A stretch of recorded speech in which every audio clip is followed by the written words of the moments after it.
तपाईले सृजनु हो, तपाईकै इच्छामा सृजना भए, तपाईँ योग्य प्रभु।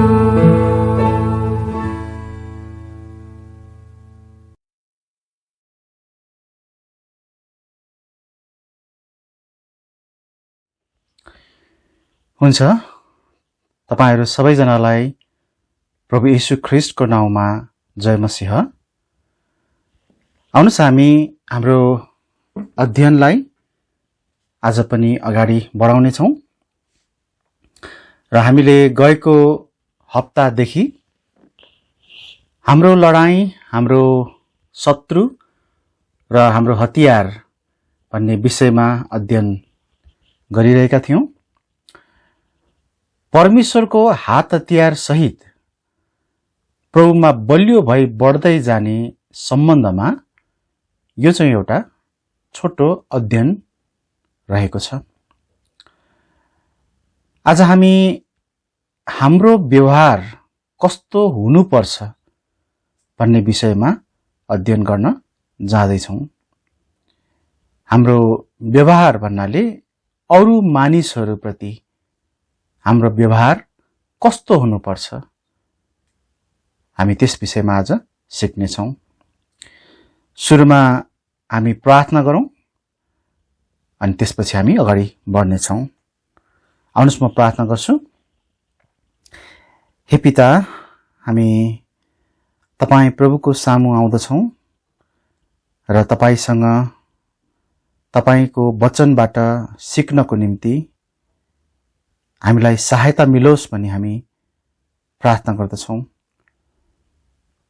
हामीले जुन विषयमा सिकिरहेका छौं यसले हामीलाई तपाई परमेश्वरको इच्छा हाम्रो जीवनमा के छ भन्ने कुरालाई हामी जान्न सक्छौं। कतिपटक हामी तपाई परमेश्वर हाम्रो जीवनमा के चाहनुहुन्छ भन्ने कुरालाई बेवास्ता गर्दा, ध्यान नदिँदा हामी अर्कै कुराहरू गरिरहेका हुन्छौं। जसमध्ये एउटा हाम्रो आत्मिक लडाई पनि त्यस्तै नै हो। आत्मिक लडाई वास्तवमा के हो, कोसँग हो र कसरी गरिनुपर्छ, तपाई प्रभुबाट नसिक्दा हामी अर्कै प्रकारले यो लडाई लडिरहेका हुन्छौं। यसैले प्रभु हामीलाई आज पनि जे कुराहरू सिक्न जाँदैछौं त्यसलाई तपाईको वचनको सत्यतामा रहेर हामी सिक्न सकौं। हामी सबैजनालाई यस भागमा आशिष दिनुहोस्। आशिष माग्छौं प्रभु येशूको नाउँमा, आमेन। हामी सबैभन्दा पहिला एउटा खण्डलाई पढौं यो बेलामा। अनि यो खण्ड चाहिँ लुका 10 अध्यायको 25 पददेखि 37 पद रहेको छ। एउटा लामो खण्ड जहाँ चाहिँ एउटा दृष्टान्त प्रभुले दिनुभएको छ। लुका 10 अध्यायको 25 पददेखि 37 पद म पढ्नेछु। अनि हेर, कुनै एकजना व्यवस्थाको गुरु उठे र यसो भन्दै उहाँलाई परीक्षा गरे, गुरुज्यू, अनन्त जीवनको अधिकारी हुनलाई म के गरौं? उहाँले उनलाई भन्नुभयो, व्यवस्थामा के लेखिएको छ, तिमी कसरी पढ्छौ? अनि उनले जवाफ दिँदै भने, तिमीले परम प्रभु आफ्ना परमेश्वरलाई आफ्नो सारा हृदयले, आफ्नो सारा प्राणले, आफ्नो सारा बलले र आफ्नो सारा मनले प्रेम गर, अनि आफ्नो छिमेकीलाई आफैलाई चाहिँ प्रेम गर। अनि उहाँले उनलाई भन्नुभयो, तिमीले ठिक उत्तर दिएका छौ, यही गर र तिमी जिउनेछौ। अनि उनले आफैलाई धर्मी ठहर्याउने इच्छा गरेर येशूलाई भने, अनि मेरो छिमेकी चाहिँ को हो? अनि येशूले जवाफ दिँदै भन्नुभयो, कुनै एउटा मानिस यरुसलेमबाट यरीकोतिर झर्यो र डाकुहरूको बीचमा पर्यो, जसले त्यसका लुगाहरू खोलखाल पारे अनि त्यसलाई घायल बनाए र अधमरो छोडेर गए। अनि संयोगवश कुनै एउटा पुजारी त्यही बाटो भएर झर्यो र जब उसले त्यसलाई देख्यो तब ऊ अर्को पट्टिबाट तर्केर गयो।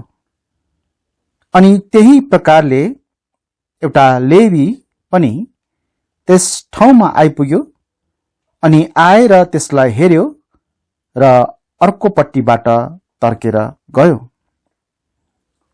तर कुनै एउटा सामरी यात्रा गर्दै गर्दै त्यो भएको ठाउँमा आइपुग्यो अनि त्यसलाई देखेर उसको मन दयाले भरियो र त्यसकहाँ गएर त्यसका घाउहरू तेल र दागमद्द खन्याएर बाँधिदियो।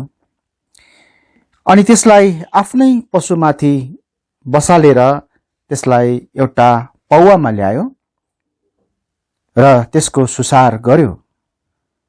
अनि भोलिपल्ट ऊ जाँदै गर्दा उसले 2 दिनार निकालेर पौवालीलाई दियो र उसलाई भन्यो, उसको सुसार गरिदेऊ र जे बढी खर्च तिमीले गरौला त्यो म फर्केर आउँदा तिमीलाई तिरिदिनेछु। अब तिम्रो विचारमा यी 3 जनामा कुन चाहिँ डाकुहरूको बीचमा पर्ने मानिसको छिमेकी ठहरियो? अनि उनले भने, उही नै जसले त्यसमाथि दया देखायो। तब येशूले उनलाई भन्नुभयो, जाऊ, तिमीले पनि त्यस्तै गर।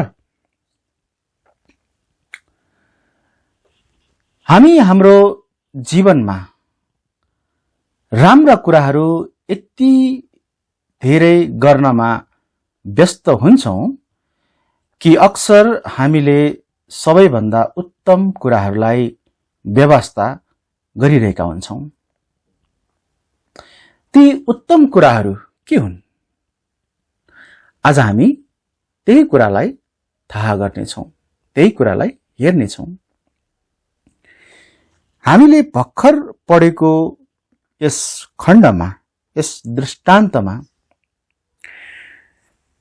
यो दृष्टान्त अनुसार तपाई चाहिँ बढी को जस्तो हुनुहुन्छ? तपाई को जस्तो हुनुहुन्छ? के पुजारी जस्तो कि लेवी जस्तो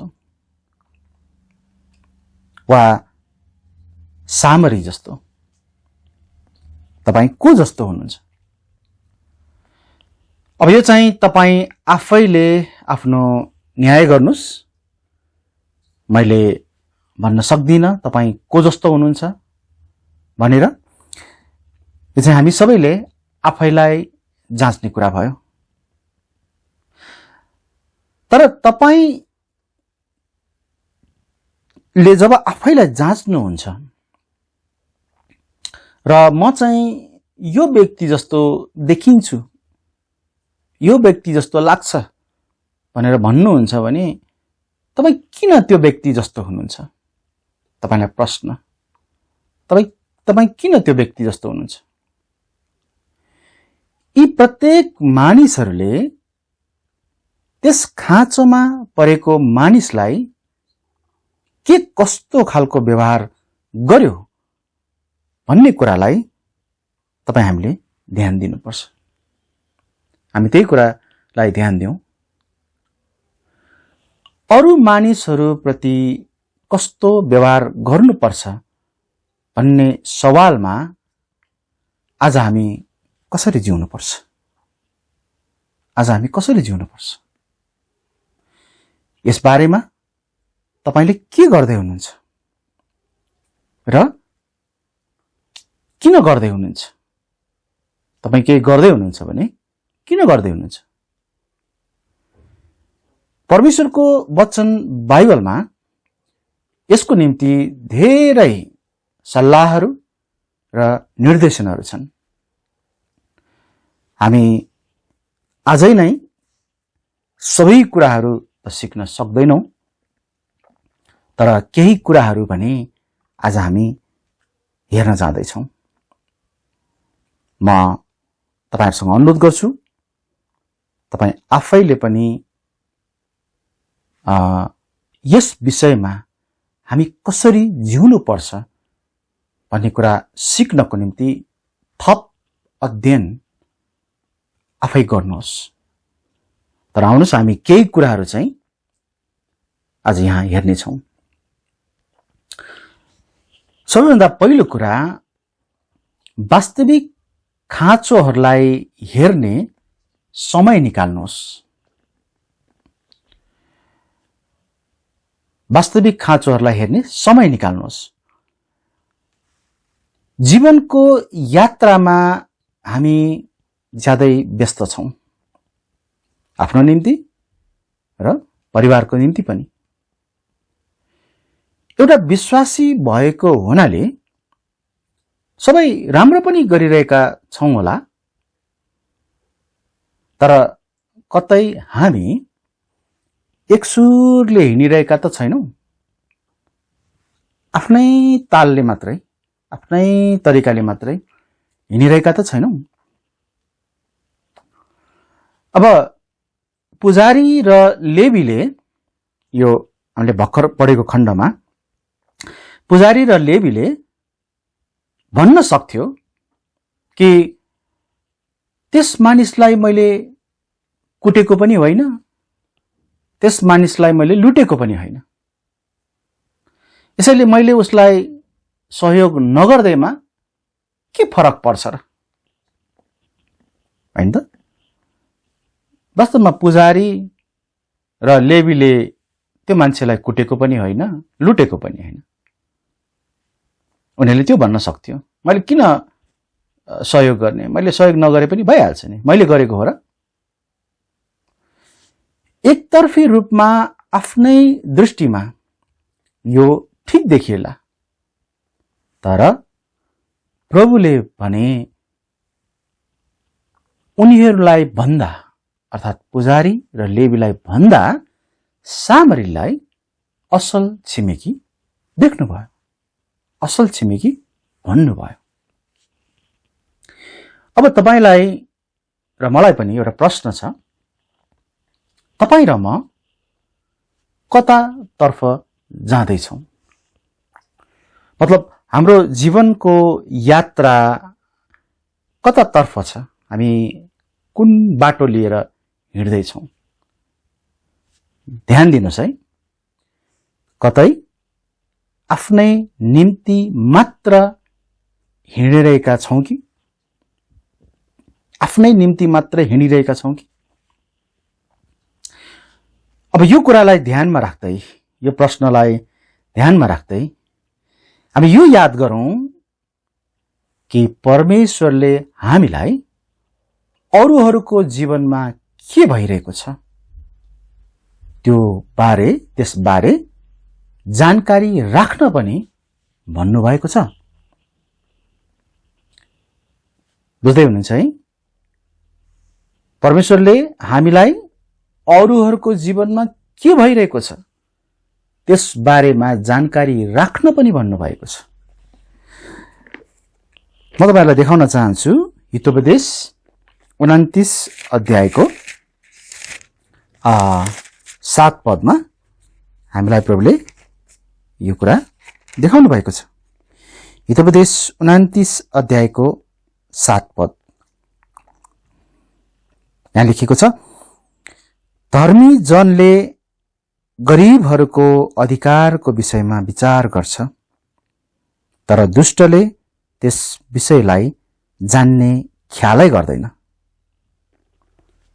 यो पदको पहिलो खण्डलाई एकचोटि ध्यान दिनुहोस् त, के भनेको छ? धर्मी जनले गरिबहरूको अधिकारको विषयमा विचार गर्छ। यदि तपाईं र म परमेश्वरको धार्मिकताले धर्मी ठहरिएका छौं, हामी धर्मी जन हौं भने हामीले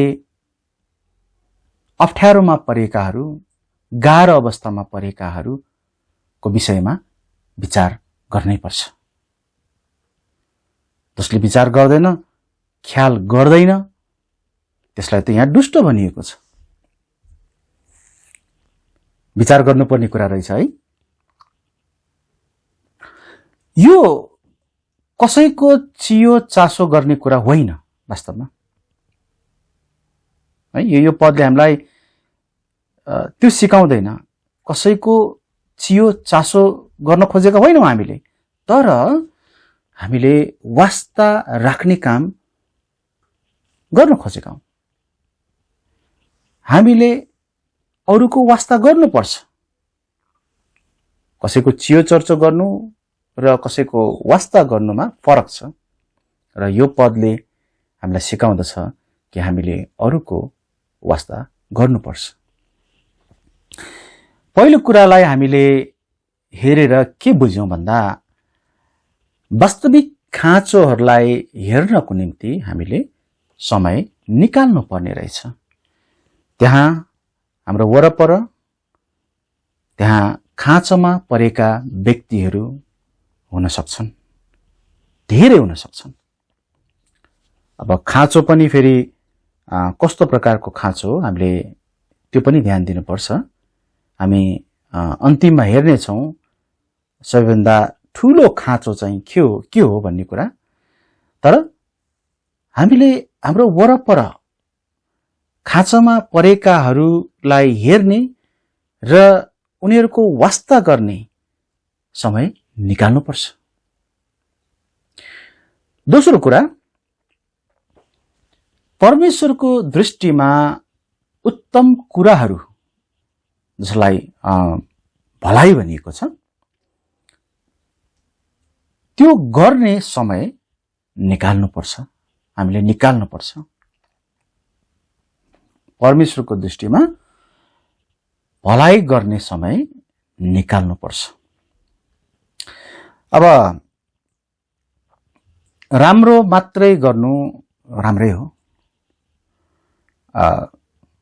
मैले भन्न खोजेको चाहिँ हामी बिहान उठ्छौं, हामी बाइबल पढ्छौं, प्रार्थना गर्छौं, हाम्रो परिवारको निम्ति आवश्यक कुराहरू हामी गर्छौं, हामी चर्च जान्छौं, हामी भेटीहरू दिन्छौं। ठिक छ, हाम्रो जीवनमा राम्रै भइरहेको छ, त्यो राम्रै छ। अनि कतिपटक हामी त्योभन्दा अलिकति बढी पनि गर्छौं होला, असल होइन। असल गर्न अलिकति समय लिन्छौं, हामी चाँडै गर्छौं पनि।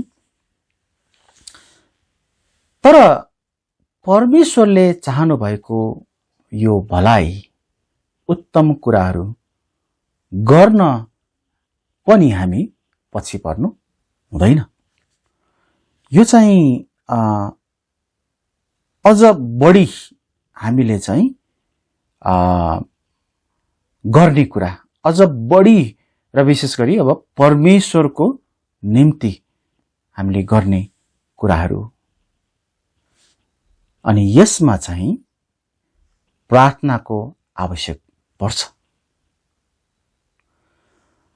प्रार्थना गर्न नभुलिकन, अर्थात् प्रार्थना गर्दै हामीले चाँडै नै भलाइका कुराहरू गर्न सुरु गर्नुपर्छ। यहाँनिर हामी अलमल नहौं। राम्रो कुरा, असल कुरा र भलाइ भनेर मैले यहाँ भिन्नता राख्नुको कारण चाहिँ के हो भन्दा, राम्रो कुरा असल कुरा त हामी एउटा विश्वासी भएर दिनदिनै गरिरहेकै हुन्छौँ, तर योभन्दा अझ माथि अझ बढी हामीले गर्ने प्रयास गर्नु पर्यो। त्यो चाहिँ परमेश्वरले चाहनु भएको कुराहरू, त्यो उत्तम कुराहरू, त्यो भलाइ जसलाई हामीले भन्दैछौँ, त्यसै परमेश्वरसँग प्रार्थना गर्दै र परमेश्वरको अगुवाईमा त्यो कुराहरू गर्न थाल्नुपर्छ। अब यदि हामी ती कुराहरूलाई,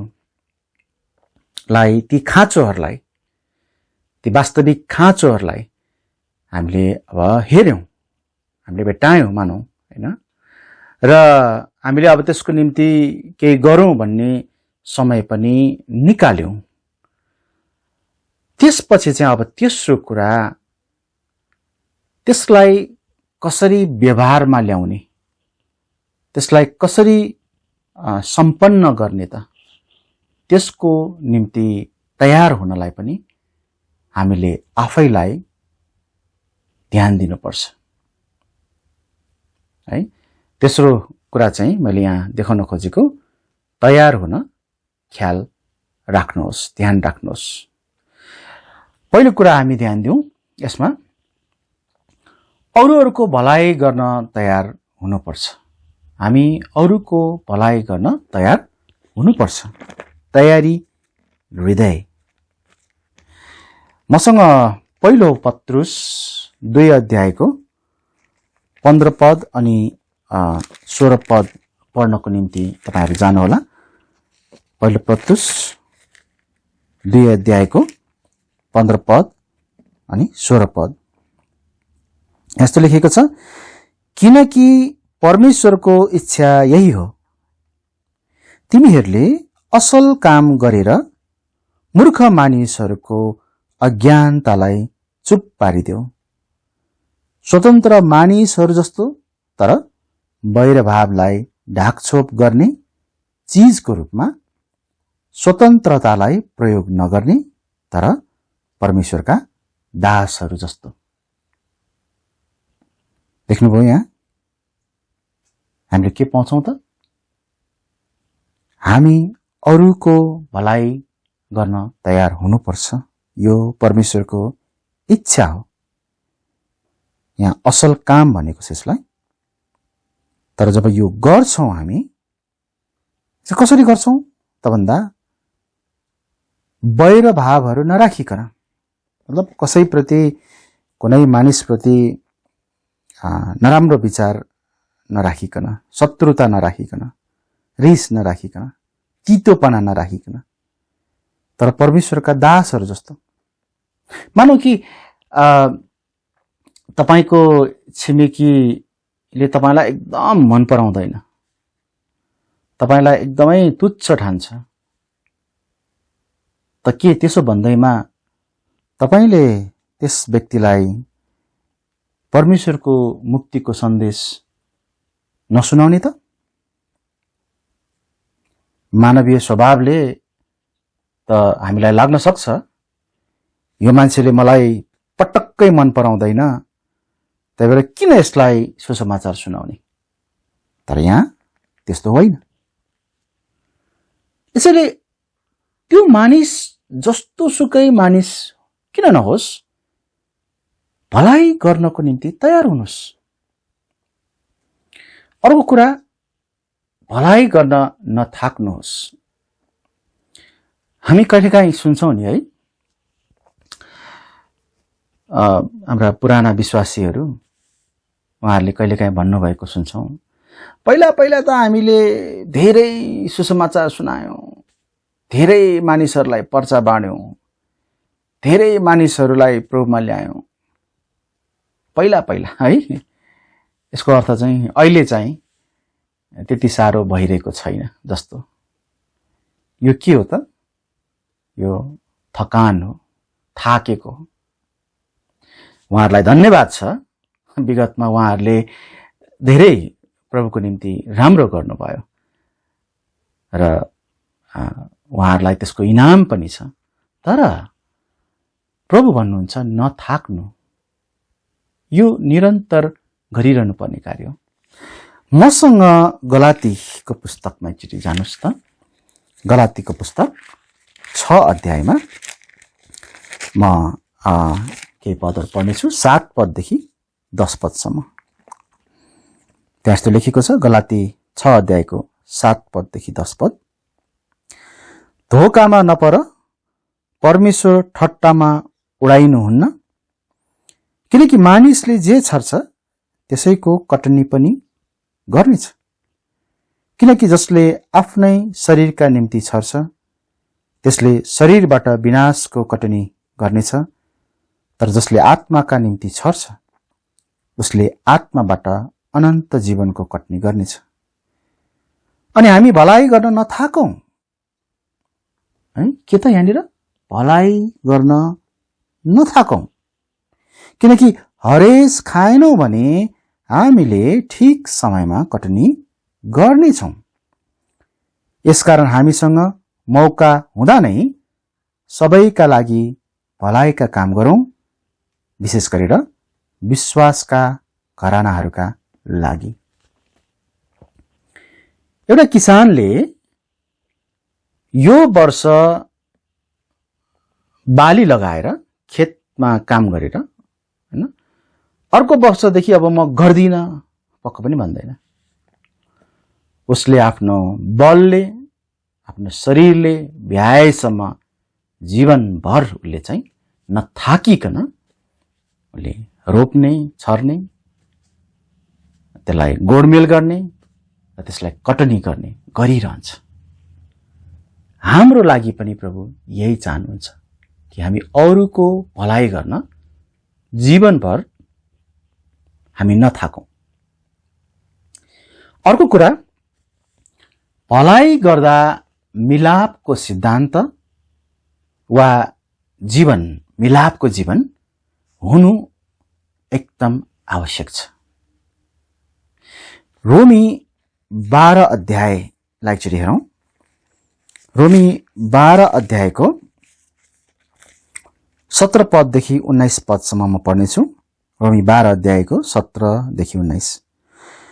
खराबको बदलामा कसैलाई खराब नगर, सबै मानिसहरूको दृष्टिमा भलो देखिने कुराहरूको पहिलेदेखि चिन्ता गर।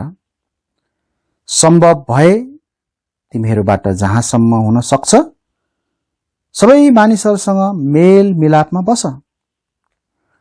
हे प्रिय हो, तिमीहरू आफैले बदला नलेऊ, तर बरु क्रोधलाई ठाउँ देऊ, किनकि लेखिएको छ, बदला लिने काम मेरो हो, म नै बदला दिनेछु, प्रभु भन्नुहुन्छ।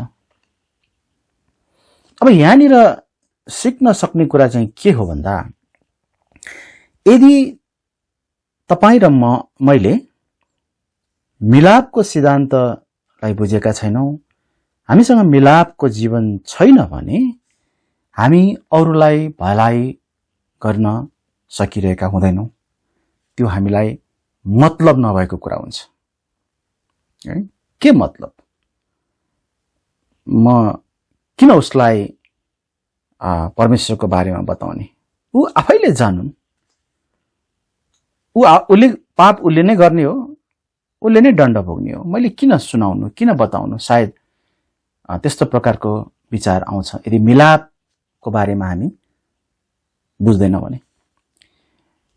ख्रिस्टले परमेश्वर र हाम्रो मिलाप कसरी गर्नुभयो, बस त्यति कुरा यदि हामी बुझ्ने हुन्छौँ भने हामीले मिलापको सिद्धान्त, हाम्रो जीवनमा मिलापको एउटा मिलापको अर्थ के छ, मिलापले कसरी काम गर्छ, कसरी हाम्रो जीवनमा मिलापलाई स्वीकार्नुपर्छ भन्ने कुरा हामी बुझ्न सक्छौं। यसैले यहाँ हामीलाई अर्थ दिइएको छ कि सबै मानिसहरूसँग मेल मिलापमा बस, यसरी भनेको छ। मिलापले मात्रै तपाईं र मलाई अरूको वास्ता गर्नलाई सहायता मिल्दछ। यति मात्र हैन, हामी अर्को कुरा के पनि देख्छौँ भन्दा भलाइको सर्वोत्तम शिक्षा र बुझाइको निम्ति परमेश्वरको वचनमा हामी जानुपर्छ। संसारमा त्यहाँ धेरै शिक्षाहरू छन् र धेरै तरिकाहरूद्वारा सिकाइन्छ जो शब्दमा सुन्दा बाइबलकै कुराहरू जस्तो लाग्छ, तर वास्तवमा तरिका चाहिँ, शिक्षा चाहिँ, सिद्धान्त चाहिँ अर्कै हुन्छ। जस्तो उदाहरणको निम्ति संसारले सिकाउने प्रेम र अथवा प्रेमको परिभाषा र बाइबलीय परिभाषा फरक छ। तपाईँ आफैले पनि यो कुरालाई सायद ध्यान दिनुभएको छ होला। अरू पनि त्यहाँ जस्तो शान्ति, हैन, धेरै कुराहरू छन्। यहाँ हामी भलाइको वा वास्ता गर्ने कुराको विषयमा हेर्दैछौँ कि हामीले यी कुराहरूलाई साँच्चै नै राम्ररी बुझ्नु छ, भलाइ वास्तवमा कस्तो कुरा हो भन्ने कुरा जान्नु छ भने परमेश्वरको वचनमा जानुपर्छ। किनकि हामीलाई दोस्रो तिमोथी 2:15 सिकाएको छ कि आफूलाई परमेश्वर कहाँ ग्रहण योग्य तुल्याउने प्रयत्न गर। एउटा सर्वमा पर्न नपर्ने किसिमको कामदार जस्तो, जसले के गर्छ, सत्यको वचन ठीकसँग छुट्याउँछ। हो, परमेश्वरको वचनले मात्रै हामीलाई के ठीक हो, कसरी ठीक हो, कुन प्रकारले ठीक हो छुट्याउनको निम्ति सहायता गर्छ। प्रेमको परिभाषा यदि तपाईँ संसारसँग पनि खोज्नुहुन्छ, यदि परमेश्वरको वचनमा पनि खोज्नुहुन्छ भने, दुवैलाई स्वीकार गर्न खोज्नुहुन्छ भने तपाईँ अलमलमा पर्नुहुन्छ। तर परमेश्वरको वचनमा गएर प्रेमको परिभाषालाई हेर्नुभयो भने तपाईले ठिक खालको जवाब पाउनुहुन्छ।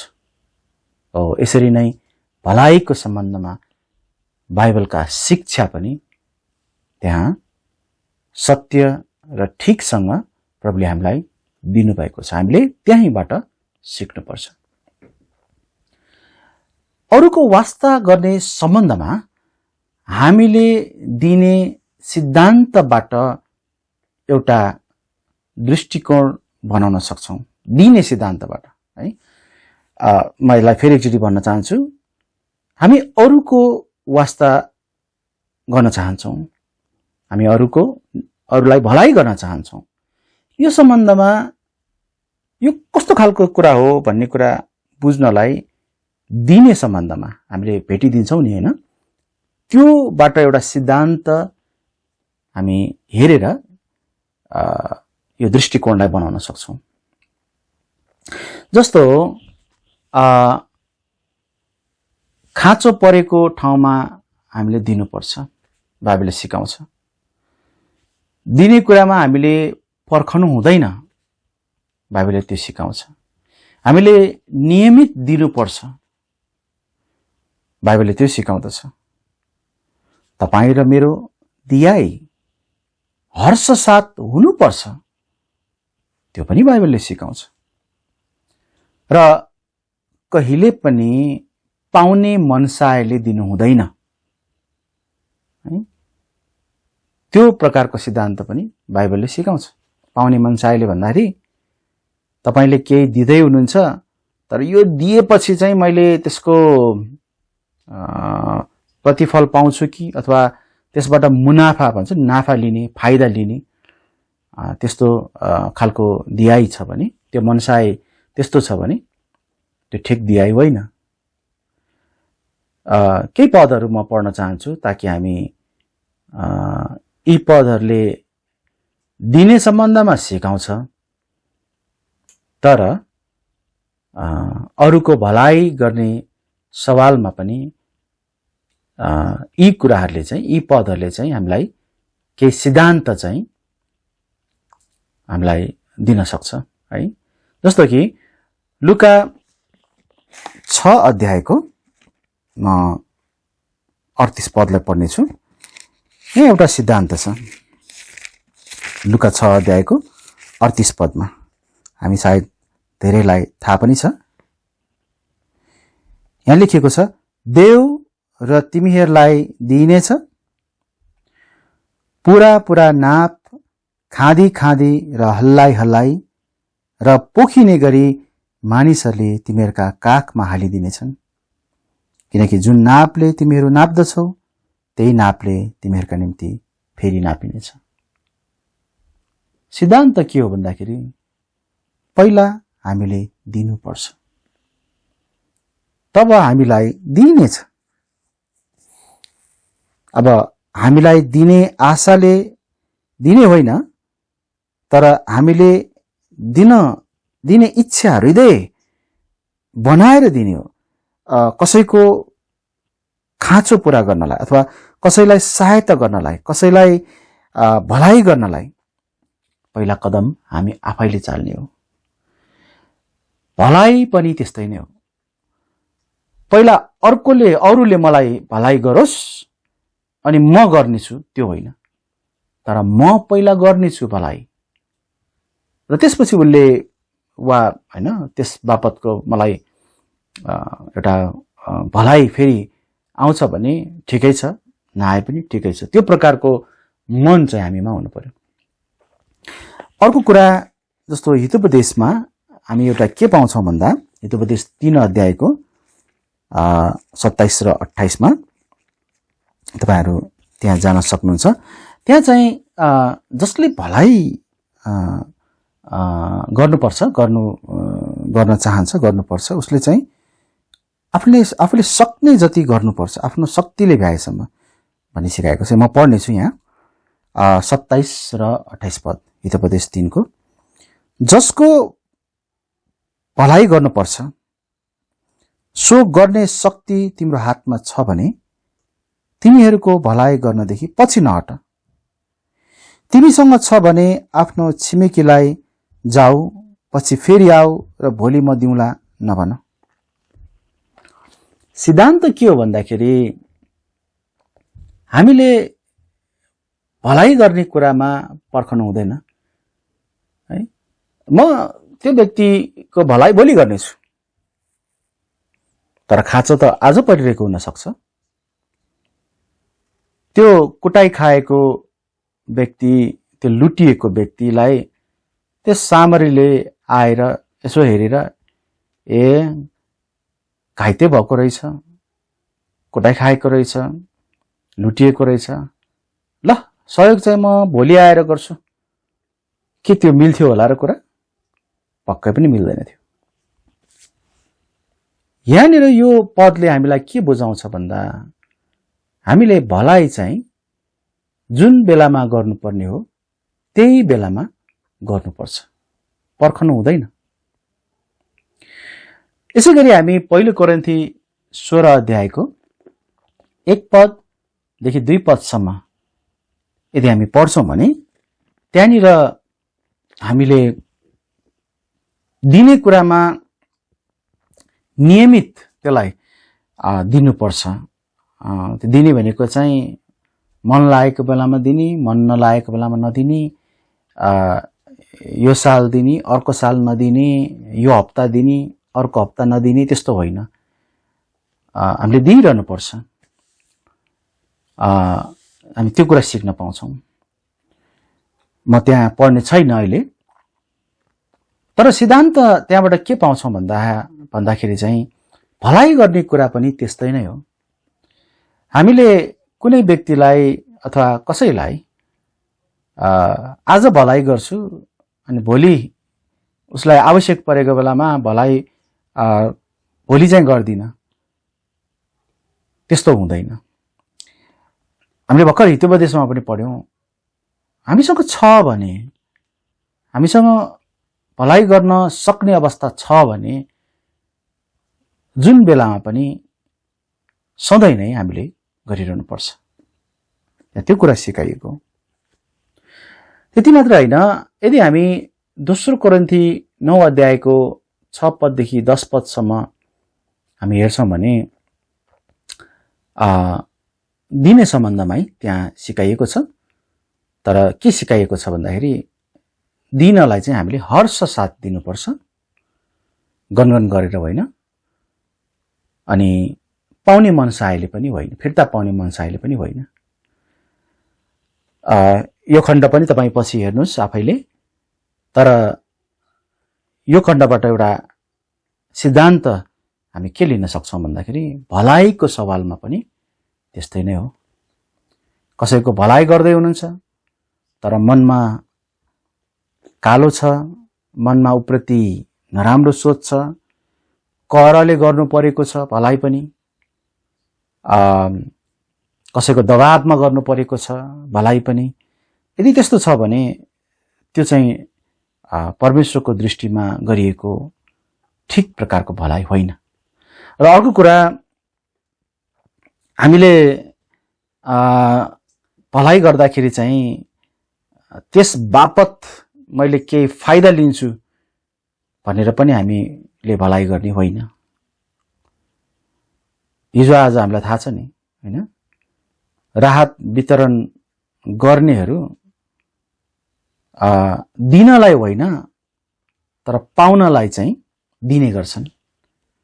के पाउनलाई भन्दाखेरि नाम, ख्याति, इन्टरनेटमा फेसबुकमा यसो एक बोरा चामल दिएको फोटो खिचेको हैन, अनि ओहो कस्तो ठुलो समाजको सेवा गर्ने व्यक्ति, समाजसेवी भनिदियोस्। यस्तै नै तपाईँ कसैलाई सहायता गर्दै हुनुहुन्छ भने किन तपाईले दुनियाँलाई चाहिँ, सारा संसारलाई चाहिँ मैले सहायता गरेँ भनेर देखाउनु पर्यो र? परमेश्वरले देख्नु भएको छ, भइहाल्यो नि हैन। के तपाईको वास्ता खाँचोमा परेकाहरूको निम्ति छ? के तपाईँ पर्खदै हुनुहुन्छ? अनि तपाईको वास्ता अनियमित छ कि, मतलब निरन्तर कन्टिन्यू छैन कि? मन लागे गर्यो, मन लागे गरेन, आज गर्यो भोलि गरेन, भएको बेला गर्यो, भएको बेलामा फेरि कुनै दिन नगर्ने, भएकै अवस्थामा पनि त्यस्तो होइन। अर्को कुरा, के तपाईको वास्ता हर्ष साथ छ कि छैन, देखावटी खालको छ कि? हो, यो कुरा हामीले धेरै ख्याल गर्नुपर्ने रहेछ। यो अरूको वास्ता गर्ने, भलाइ गर्ने सवालमा पनि है। अब अन्तिम कुरा एकचोटि हामी हेरौँ, अरू मानिसहरूको समस्याहरूप्रति मेरो फिक्री किन हुनुपर्छ त? तपाईँ र मेरो फिक्री किन हुनुपर्छ? पहिलो कुरा चाहिँ हामी हेरौँ, आफ्नो प्रचारको निम्ति होइन तर परमेश्वरमा विश्वासयोग्य हुनको निम्ति। हितोपदेश 20 अध्यायको 6 पदलाई चाहिँ हेरौँ। हितोपदेश 20 अध्यायको 6 पद, यहाँ यस्तो लेखिएको छ, धेरै जस्ता मानिसहरूले आफ्नै भलोपनको प्रचार गर्छन् तर विश्वासयोग्य मानिसलाई कसले भेट्टाउन सक्छ? आफ्नो भलोपनको प्रचार गर्ने मानिसहरू पनि हुँदा रहेछन् है। आज त्यस्तै छ, मानिसहरू भलाइ त गर्छन् तर आफ्नै प्रचारको निम्ति, आफ्नो भलाइको निम्ति, आफूलाई केही फाइदा होस्। तर प्रभुले यहाँ यो पनि भन्नुभएको छ कि विश्वासयोग्य मानिसलाई चाहिँ कसैले पनि भेट्टाउन सक्दैन। यसैले आफ्नो प्रचारको निम्ति होइन तर परमेश्वरमा विश्वासयोग्य हुनको निम्ति हामी अरूप्रति हाम्रो फिक्री राखौं। अर्को कुरा, लामो छ खण्ड, यो चाहिँ पहिलो यूहन्ना 4 अध्याय 7 देखि 21 तपाईहरु पढ्नु होला। पहिलो यूहन्ना 4 अध्यायको 7 देखि 21। त्यहाँ चाहिँ तपाई र मैले अरूलाई किन र कसरी प्रेम गर्नुपर्छ भनी सिकाइएको छ। सामरीले त्यस मानिसप्रति प्रेम प्रकट गर्यो अनि प्रभु येशूले त्यो दृष्टान्तको सारमा के भन्नुभयो एकचोटि ध्यान दिनुहोस् त। अघि हामीले सुरुमा पढेको खण्डमा उहाँले अन्तिममा भन्नुभयो, जाऊ तिमीले पनि त्यस्तै गर। प्रेमको बारेमा बाइबलमा सिकाइएको छ। विशेष गरी पहिलो यूहन्ना 4 अध्यायमा चाहिँ अरूलाई प्रेम गर्ने विषयमा। अब त्यहाँ जे सिकाइएको छ र प्रभुका जनहरूले त्यहाँ जसरी प्रेम गरेका छन्, जसरी ख्रीष्टले प्रेम गर्नुभयो, आउनुहोस् हामी पनि त्यस्तै नै गरौँ। जाऊ तिमीले पनि त्यस्तै गर, प्रभुले भन्नुभयो नि। हो, हामी पनि त्यस्तै गरौँ। जब हामी यसरी अरूलाई प्रेम गर्छौँ तब वास्तविक फिक्री, अरूप्रतिको फिक्री हामीले राखिरहेका हुन्छौँ है। अर्को कुरा, परमेश्वरको प्रेममा सहयात्री हामी बन्नुपर्छ। यो भलाइ गर्ने, अरूको वास्ता गर्ने भन्ने कुराहरू चाहिँ हामी परमेश्वरको तर्फबाट हामीले अरूलाई ती कुराहरू प्रकट गरिरहेको हुनुपर्छ। परमेश्वरले हामीद्वारा त्यो गर्न चाहनुहुन्छ। हितोपदेश 19 अध्यायको 17 पद एकचोटि हेरौँ। हितोपदेश 19 अध्यायको 17 पद त्यहाँ लेखेको छ, जसले गरिबमाथि दया देखाउँछ, ध्यान दिनुहोस् है, जसले गरिबमाथि दया देखाउँछ उसले परम प्रभुलाई सापटी दिन्छ अनि उसले जे दिएको छ त्यो उहाँले उसलाई फिर्ता गरिदिनुहुनेछ। ओहो, हामीले पनि परमेश्वरलाई सापटी दिने रहेछौँ। यो पद पढ्दाखेरि त म सुरुमा दङ्गै परेँ, छक्कै परेँ। हामीले पनि परमेश्वरलाई दिन सक्ने केही कुरा रहेछ, अझ त्यो त झन् सापटको रूपमा है। यहाँ प्रभुले देखाउन खोज्नु भएको कुरा के हो भन्दा, परमेश्वरले गरिब, कमजोर, असहाय भन्न खोजेको चाहिँ समस्यामा परेका मानिसहरू, जुनसुकै समस्या होस् हैन, र विशेष गरी हामीले हेर्नुपर्ने क्षेत्र चाहिँ आत्मिक समस्यामा परेकाहरू, त्यस्तो व्यक्तिहरूमाथि दया देखाउन चाहनुहुन्छ। र त्यो दया उहाँले जुन देखाउन चाहनुहुन्छ, त्यो दया उहाँले हामी मार्फत देखाउन चाहनुहुन्छ र हामी मार्फत सहायता गर्न चाहनुहुन्छ। हामी मार्फत नै त्यो व्यक्तिहरूको वास्ता गर्न, भलाइ गर्न परमेश्वरले चाहनुहुन्छ। यहाँ परमेश्वरसँग यस महान कार्यको सहयात्री बन्नलाई हामीलाई प्रभुले भन्नुभएको हो। यसरी हामीले प्रभुलाई सापटी दिइरहेका हुन्छौँ है। अब उहाँले हामीलाई पनि त यस महान प्रेम, उहाँको त्यो भलाइ अनि वास्ता हामीप्रति प्रकट गर्नुभयो र एक प्रकारले हामी त्यसका ऋणी हौँ है। कल्भरीमा ख्रीष्टले गर्नुभएको कार्यको हामी ऋणी हौँ। म आफ्नो निम्ति चाहिँ यो सोच्ने गर्छु कि वास्तवमा म चाहिँ बरु प्रभुको ऋणी हुन सक्छु, किनकि प्रभुले मेरो लागि धेरै गर्नुभयो। र पनि प्रभुले यहाँ के भन्दै हुनुहुन्छ भन्दाखेरि, हामी यदि कसैमाथि दया देखाउँछौँ, भलाइ गर्छौँ भने प्रभुले चाहिँ हामीसँग सापट्टि लिँदै हुनुहुन्छ। प्रभु चाहिँ अब हाम्रो ऋणी बन्दै हुनुहुन्छ। धन्यवाद प्रभुलाई, उहाँले हामी जस्तो तुच्छ एउटा व्यक्तिलाई पनि यस्तो ठान्नु भयो है। यसले हामीलाई उत्साह दिन्छ कि हामी चाहिँ प्रभुको सहयात्री भएर अरूको भलाइ गर्नको निम्ति हामी जानुपर्छ। हामी अरूको समस्याहरूप्रति किन फिक्री राख्नुपर्छ भन्ने कुरालाई अब अन्तिममा हामी के हेर्छौँ भन्दाखेरि सबैभन्दा महत्त्वपूर्ण कार्य चाहिँ आत्मा जित्ने कार्य हो। अब बाइबलले भौतिक रूपमा गरिब दुखीहरूको सहायता गर्नलाई पनि सिकाउँदछ, यसमा कुनै आपत्ति छैन।